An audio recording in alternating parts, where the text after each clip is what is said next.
2021 ఫిబ్రవరి 1వ తేదీన భారత రాజధాని ఢిల్లీ నగరం ఉదయం 9 గంటల వేళ వ్యాపారవేత్త దేవేందర్ మోహన్ శర్మ కుమార్తె ప్రియాంక తీవ్రమైన కడుపు నొప్పితో గిలగిల్లాడుతోంది. కాసేపటికి ఆమెకు తన కాలు చాలా మంటగా అనిపించింది. నొప్పి మంట తాళలేక గోల చేయడంతో ఆమె తల్లిదండ్రులు ఆమెను సమీపంలోని అపోలో హాస్పిటల్లో చేర్చారు. వైద్యం మొదలుపెట్టి 24 గంటలు గడిచినా ఆమె పరిస్థితిలో ఏ మార్పు కనిపించలేదు. గుణం కనిపించకపోవడంతో ఆమెను ఫిబ్రవరి 3వ తేదీ నాడు BLK మ్యాక్స్ సూపర్ స్పెషాలిటీ హాస్పిటల్కి తీసుకువెళ్లి చేర్చారు. వాళ్ళు మళ్లీ బ్లడ్, లివర్, కిడ్నీ, హార్ట్ ఇంకా ఇతర పరీక్షలు నిర్వహించారు. అంతా సాధారణంగానే ఉన్నట్టు నివేదికలు వచ్చాయి. కానీ ప్రియాంక పరిస్థితి నానాటికి దిగజారిపోతోంది. ఆరోగ్యం క్షీణించడం అంటే జుట్టు రాలిపోతుంది. చేతులు కాళ్ళు గట్టి తాడుతో బిగిసి కట్టేసినట్టుగా విపరీతమైన నొప్పి. ఎన్ని పరీక్షలు చేసినా కారణం అంతుచిక్కక డాక్టర్లకు మతిపోతోంది. అకస్మాత్తుగా ప్రియాంకకు ఏమైందోనని తల్లిదండ్రులు వాపోతున్నారు. ఏ దిక్కు లేనప్పుడు దేవుడే దిక్కు కదా. వాళ్ళు అలాగే అనుకున్నారు. దేవుడా, మా అమ్మాయిని కాపాడవయ్యా అని వేడుకున్నారు. ఆ వేడుకోళ్లు దేవుడికి చేరలేదు. 2021 ఫిబ్రవరి 15 నాడు ప్రియాంక నేరుగా దైవ సన్నిధికి చేరుకుంది. 14 రోజుల క్రితం వరకు ఉత్సాహంగా తిరుగుతూ ఉన్న కన్నబిడ్డ ఇలా కడుపు నొప్పి, కాలు నొప్పితో చనిపోవడం అంటే తల్లిదండ్రులకు చాలా బాధాకరం. అందరూ కుంగిపోయారు. ఒక వారం తర్వాత ఫిబ్రవరి 21వ తేదీ నాడు దేవేంద్ర శర్మ, ఆయన భార్య అనిత, ఆ ఇంటి పనమ్మాయి ముగ్గురు అచ్చం ప్రియాంక మాదిరే కడుపు నొప్పి, కాళ్ల మంటలతో బాధపడుతూ కనిపించారు. ఇదేదో చిత్రంగా క్రైమ్ థ్రిల్లర్ సినిమాలాగా చెప్తున్నాను అనుకున్నా సరే అది భయంకరమైన వింతైన సంఘటన, అరుదైన ఘటన కూడా. ప్రియాంక తల్లి, తండ్రి, వాళ్ళింటి సహాయకురాలు గంగారాం హాస్పిటల్లో చేరారు. లక్షణాలు కనిపిస్తున్నాయి కానీ రోగ నిర్ధారణ చేయకుండా చికిత్స చేయడం ఎలా అన్నది వైద్యులకు పెద్ద తలనొప్పిగా మారింది. యాంటీబయాటిక్స్ ఇవ్వాలనుకున్నా కూడా అందుకు మూల కారణం కనిపెట్టబడాలి. దేనివల్ల రోగం సోకిందో ఆ కారకం నుంచి తయారు చేసిన సూక్ష్మ జీవనాశనాన్ని ఔషధంగా ఇవ్వాలి. దాన్నే యాంటీబయాటిక్ అంటాం. అది చికిత్స. ఇప్పుడు ఈ కేసులో మూలం తెలియకపోయినా లక్షణాలను బట్టి చికిత్స అందిస్తూ వచ్చారు. అద్భుతం అనుకోవచ్చుగాక. దేవేంద్ర, వారి సహాయకురాలు ఇద్దరూ కోలుకున్నారు. అనిత పరిస్థితిలో మాత్రం ఏ గుణమూ కనిపించలేదు. 2021 మార్చి 4వ తేదీన దేవేంద్ర పెద్ద కుమార్తె దివ్య భర్త వరుణ్ అరోరా మామగారికి ఫోన్ చేసి దివ్య ఆరోగ్యం బాగోలేదని చెప్పాడు. దేవేంద్ర వెళ్లి చూడగా ఆమెకు అవే లక్షణాలు. కాకపోతే ఆమె పరిస్థితి మరింత తీవ్రంగా ఉంది. అప్పుడు ఆమెను సైతం తీసుకొచ్చి గంగారాం హాస్పిటల్లో చేర్చారు. 2 రోజుల తర్వాత గుర్తు తెలియని నాడీ సంబంధిత లక్షణాలతో దివ్య కోమాలోకి వెళ్ళిపోయింది. చిన్న కుమార్తె చనిపోయి 20 రోజులవుతోంది. భార్య చావు బ్రతుకుల మధ్య కొట్టుమిట్టాడుతోంది. పెద్ద కుమార్తె కోమాలోకి వెళ్ళిపోయింది. దేవేంద్ర పరిస్థితి పలకరిస్తే బద్దలయ్యేలా ఉంది. మానసికంగా నలిగిపోయి ఉన్నాడతను. డాక్టర్లకు ఏమీ పాలిపోవడం లేదు. ఈ విషయం మార్చి 14న హాస్పిటల్ డైరెక్టర్ దృష్టికి తీసుకువెళ్లారు. ఆయన సూచనల ప్రకారం కొన్ని ప్రత్యేక ఆధునిక పరీక్షలు చేసిన తర్వాత వచ్చిన నివేదికను చూసి అందరూ ఆశ్చర్యపోయారు. దేవేంద్ర కుటుంబ సభ్యుల శరీరాల్లో థాలియం సల్ఫేట్ అనే లోహ విష రసాయనం కనిపించింది. ఆ విష పదార్థం మూలంగానే వాళ్ళకి ఇటువంటి దుర్గతి పట్టింది.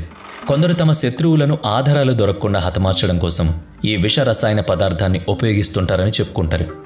ఆవర్తన పట్టికలో 81వ మూలకమైన థాలియం విష పదార్థానికి రంగు, రుచి, వాసన ఉండవు. చాలా సులువుగా శరీరంలో విస్తరిస్తుంది. ముఖ్య శరీరావయవాలైన గుండె, మూత్రపిండాలు, కాలేయం, మెదడు వంటి వాటిని తీవ్రంగా ప్రభావితం చేస్తుంది. అవన్నీ పాడయ్యాక అది కూడా శరీరం నుంచి అంతర్ధానం అవుతుంది. ప్రభావితమైన అవయవాల పనితీరు మందగించి నిలిచిపోయి వాటి అనుబంధ అవయవాలు నిర్వీర్యమై మొత్తం శరీరం నిస్తేజమైపోతుంది. చివరకు ప్రాణం పోతుంది. ఆ మరణానికి కారణం మాత్రం శవ పరీక్షల్లో కూడా కనిపించదు. అందుకే ప్రియాంకకు తక్కిన వారికి చేసిన ప్రాథమిక పరీక్షల్లో థాలియం ఆనవాళ్లు కనిపించలేదు. ఇప్పుడు దివ్య శరీరంలో థాలియం తాలూకు కనీసం 1000 నమూనాలు దొరికాయి. కనుకనే ఆమె అపస్మారక స్థితిలోకి వెళ్ళిపోయిందని నిపుణులు భావించారు. ఆమె తల్లి అనిత పెద్ద వయసావిడ కనుక రోగనిరోధక శక్తి కొంచెం ఎక్కువగా ఉంటుంది కనుక ఆవిడ ఇంకా పోరాడుతోంది. ఆ శక్తి కూడా మార్చి 21 నాటికి ఉడిగిపోయింది. అనిత మరణించారు. గంగారాం హాస్పిటల్ మెడికల్ బోర్డు సమావేశమైంది. దేవేంద్ర, అనిత, దివ్య, ప్రియాంక ఆ ఇంటి సహాయకురాలి శరీరాల్లో థాలియం చేరిందని, కనుకనే వారికి ఇలాంటి దుస్థితి కలిగిందని నిర్ణయించారు.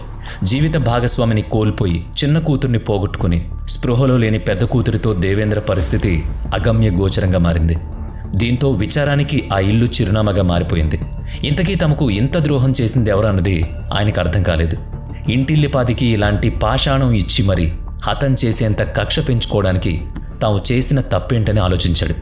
ఆ ఏడాది అంటే 2021 జనవరి 31 నాడు ఏదో జరిగింది. అంటే ప్రియాంక జబ్బు పడిన ముందు రోజు జరిగిన ఘటన ఆయనకు జ్ఞాపకం వచ్చింది. దేవేంద్ర పెద్ద కూతురు దివ్య తన కవల పిల్లలతో ఒక వారంగా పుట్టింటిలోనే ఉంది. జనవరి 31వ రోజు అల్లుడు వరుణ్ అరోరా అత్త వాళ్ళ ఇంటికొచ్చాడు. సాధారణంగా అతను రావడం అనేది చాలా అరుదు. అలాంటిది ఆ రోజు తనకు తానుగా అల్లుడు ఇంటికి రావడంతో అందరూ ఆశ్చర్యపోయారు. మరింత ఆశ్చర్యకరంగా అతను చేపల కూర వండి తీసుకుని వాళ్ళ ఇంటికి తీసుకొచ్చాడు.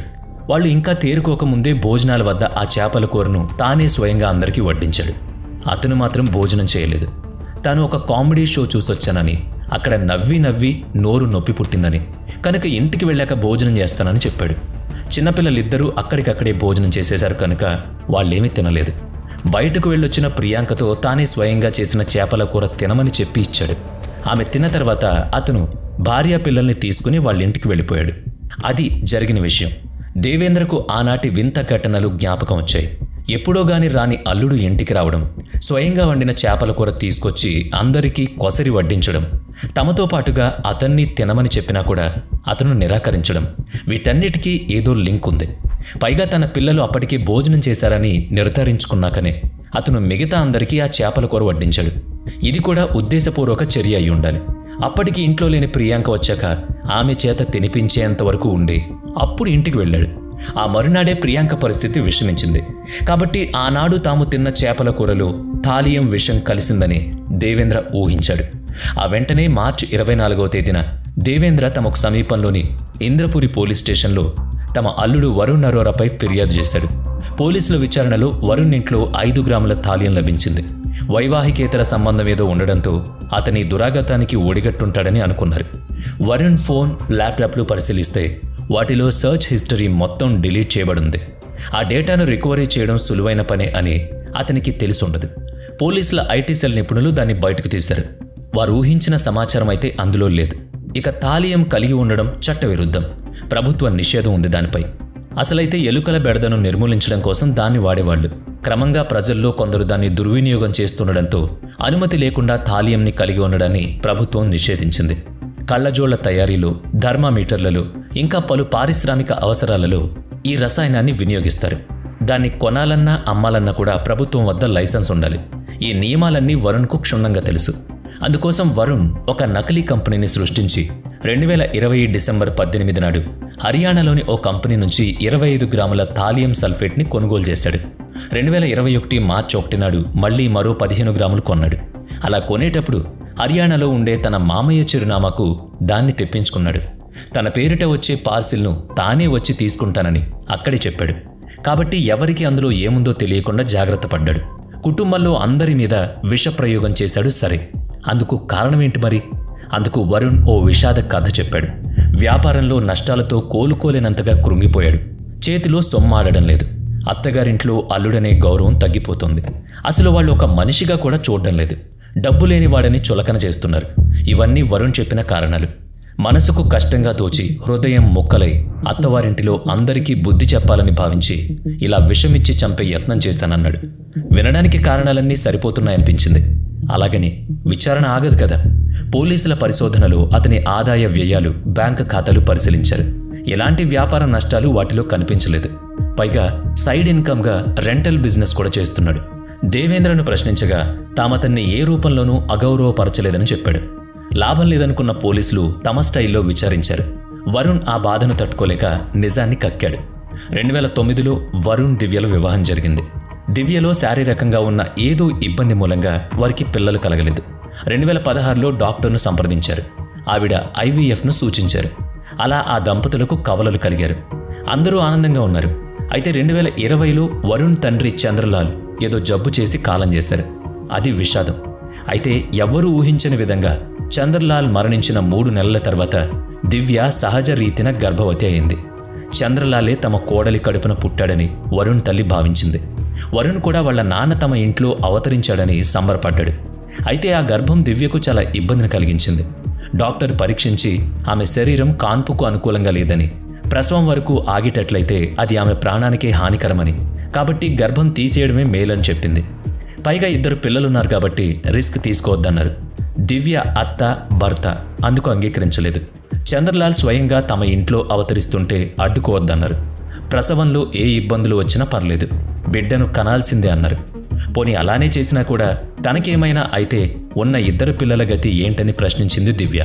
కాబట్టి ఇక బిడ్డలు వద్దంది. భార్యాభర్తల మధ్య చాలా వాగ్వాదం జరిగింది. దివ్య ఆరోగ్యాన్ని దృష్టిలో పెట్టుకుని ఆమె తల్లిదండ్రులు దివ్య అత్తవారింట్లో చెప్పకుండా ఆమెకు అబార్షన్ చేయించారు. వరుణ్, అతని తల్లి ఇద్దరికీ ఆగ్రహం కట్టలు తెంచుకుంది. తన తండ్రిని దివ్య కుటుంబం హత్య చేసిందని వరుణ్ భావించాడు. తన తండ్రిని చంపిన వారిని తాను చంపాలనుకున్నాడు. పుట్టబోతున్న తండ్రిని పుట్టకుండానే చంపేశారన్న కక్ష పెంచుకున్నాడు. ఇక ఇందులో మీకు తర్కం గురించి అర్థమైంది కదా. కొందరు మూర్ఖత్వం పరాకాష్ఠకు చేరితే ఇలాగే ఉంటుంది. వరుణ్ చాలా రకాలుగా ఆలోచించాడు. వేరే విషయాలు ఇచ్చి మట్టు పెడదామనుకున్నాడు. అలా చేస్తే తెలిసిపోతుందని భయపడ్డాడు. వెంటనే చనిపోకుండా అటాప్సీలో బయటపడిన విషయం కోసం వెతికాడు. ఆపై జరిగింది మీకు ముందే తెలుసు. దివ్య హాస్పిటల్లో మెల్లగా కోలుకుంటోంది. కేసు కోర్టుకు వెళ్ళింది. 2 హత్యలు, హత్యా ప్రయత్నాలు, నిషేధిత పదార్థాలను అక్రమంగా కొనడం వరుణ్ మీద నేరాలివి. అయితే దేవేంద్ర, అనిత, దివ్యలకు అడ్వాన్స్డ్ టెస్ట్ చేసి థాలియం ఉనికి కనుగొన్నారు. ప్రియాంకకు ఆ పరీక్షలు చేయలేదు. ఆమె చనిపోవడానికి థాలియమే కారణమని నిర్ధారించబడలేదు. కనుక ఆమె చావును వరుణ్ ఖాతాలో కలపడం కుదరదని కోర్టు తిరస్కరించింది. అందరికీ ఒకే తరహా లక్షణాలని, ఆమె ముందే చనిపోయిందని, అప్పటికి ఎవరికీ వరుణ్ మీద అనుమానం లేదు కనుక ఆ పరీక్షలు చేయలేదని, కాబట్టి ప్రియాంక దుర్మరణానికి వరుణ్ అరోరాయే కారణమని కోర్టులో వాదనలు జరిగాయి. కోర్టు సాక్ష్యం కోరింది. సందర్భోచితమైన ఆధారాలు కావాలంది. అనుమానమే ప్రమాణం కాదంది. ఈ మొత్తం కేసులో వరుణ్ తల్లి పాత్రకు సాక్ష్యం లేదు కనుక ఆమెను ఇందులో చేర్చడం కుదరదని కోర్టు వ్యాఖ్యానించింది. దేవేంద్ర ఢిల్లీ హైకోర్టును ఆశ్రయించి పిటిషన్ వేశారు. స్వతంత్ర వైద్య బృందం చేత ప్రియాంక మరణాన్ని విచారించమని కోర్టు ఆదేశించింది. తక్కిన ఆరోపణలన్నీ నిరూపణ అయ్యాయి కనుక ప్రియాంక మరణ విషయంలోని అనుమానాలు నిర్ధారణ అయ్యేదాకా వరుణ్ను తీహార్ జైల్లో పెట్టారు. ఆ కేసు ఈ రోజు కూడా ఒక కొలిక్కి రాలేదు. మనకైతే విషయం అర్థమవుతోంది కదా. ఈ ఆధునిక కాలంలో మూఢ విశ్వాసాలతో మనిషి ప్రాణాలను తీసేందుకు వెనుకాడని క్రూరులను చట్టబద్ధంగా శిక్షించడానికి సాక్ష్యాలు అవసరమే కావచ్చు. మనస్సాక్షిని మాత్రం చంపేలేం కదా. కాబట్టి నేరాలు జరగడానికి కారణాలు ఏంటో మీరు చెప్పండి. తీర్పులు ఎందుకు ఆలస్యం అవుతున్నాయో కూడా ఒక్కసారి ఆలోచించాలి.